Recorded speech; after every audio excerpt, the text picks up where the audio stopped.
సూర్యాపేట జిల్లాలో ఒక్కసారిగా వాతావరణం మారి ఉరుములు మెరుపులతో కూడిన వర్షం పడింది. హుజూర్ నగర్ గరిడేపల్లిలో భారీగా వర్షం పడింది.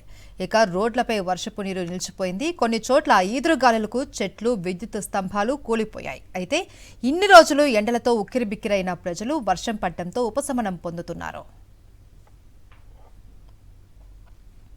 ఇక నెల్లూరు జిల్లా మణుబోలులో అకాల వర్షం రైతులను నిండా ముంచింది.